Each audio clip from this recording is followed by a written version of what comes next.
Hi friends, welcome to our channel. Bathroom వాల్స్కి tiles వేసినాను. Ceramic tiles 12x18 size. కింద ఫ్లోరింగ్కి 1x1 సిరామిక్ టైల్స్ అనమాట. మొత్తం ఎలా ప్రాసెస్ అనేది క్లియర్గా ఎక్స్ప్లెయిన్ చేస్తాను. స్కిప్ చేయకుండా చివరి వరకు చూడండి. ముందుగా వాల్స్కి నీట్తో తడిపేసి తేమ చేసినాను. తడిపిన తర్వాత స్మాల్ అనేది చిక్కగా కలుపుకొని ప్లాస్టింగ్ చేసుకుంటున్నా. తాపి మందం ప్లాస్టింగ్ చేయాలా, అందుకంటే ఎక్కువ కొట్టినారంటే మీకు మళ్ళీ ఒక చోట ఎక్కువ తక్కువ కొట్టారంటే గోడ అనేది అప్ అండ్ డౌన్ వచ్చేస్తుంది అనమాట. మీకు టైల్స్ పరచడానికి కష్టమవుతుంది.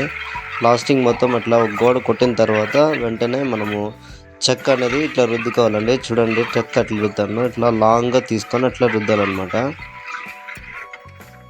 ఒకవేళ గజం కట్టితో కూడా మనం లెవెల్ చేసుకోవచ్చు.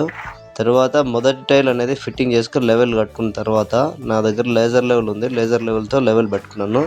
30 సెంటీమీటర్ వస్తుంది అనమాట ఒక టైల్ వచ్చేసి 1 ఫీట్కి.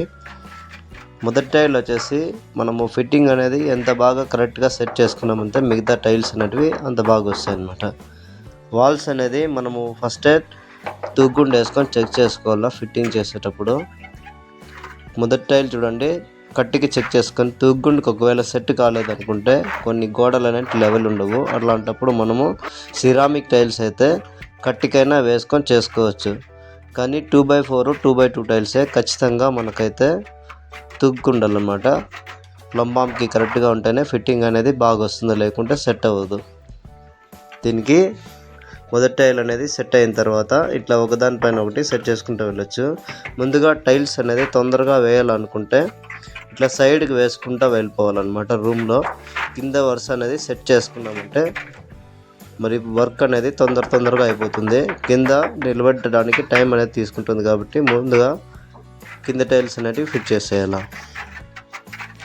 మనం ప్లాస్టింగ్ చేసిన తర్వాత గోడ అనేది పచ్చిగా ఉన్నప్పుడే టైల్స్ వేసుకుంటూ రావాల. ఒకవేళ ఆరిపోయినట్లయితే మళ్ళీ నీళ్లు తీసుకొని మనం తడిపినట్లయితే టైల్స్ అనేది ఫిట్టింగ్ బాగా అవుతుంది అనమాట. ఎక్కువ డ్రై అవ్వకుండా చూసుకోవాలా. నేను అందుకనే పక్కన ఉన్న గోడ కూడా ప్లాస్టింగ్ చేయలేదు. తర్వాత నేను వేసే ఈ 2 గోడలు ఫినిషింగ్ అయిన తర్వాత ప్లాస్టింగ్ చేసి మళ్ళీ చేశాను అనమాట.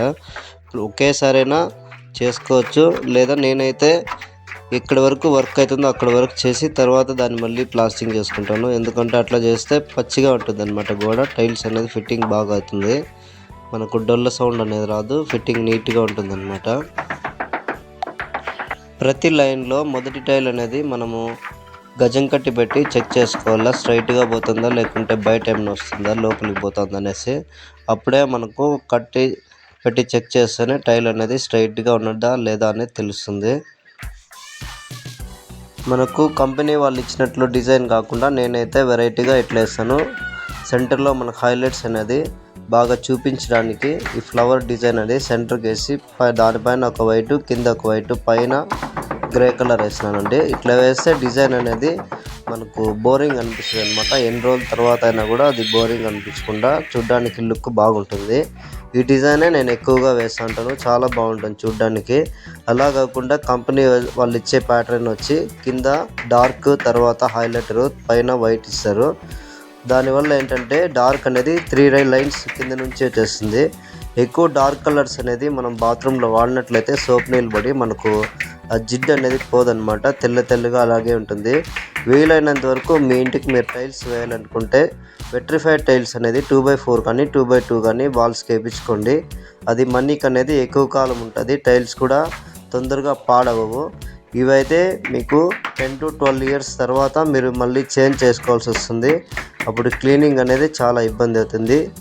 నా వీడియో మీకు నచ్చినట్టయితే ఒక లైక్ కొట్టి సబ్స్క్రైబ్ చేయండి, నాకు సపోర్టివ్గా ఉంటుంది. మరిన్ని వీడియోస్తో మీ ముందుకు వస్తాను. Thank you for watching.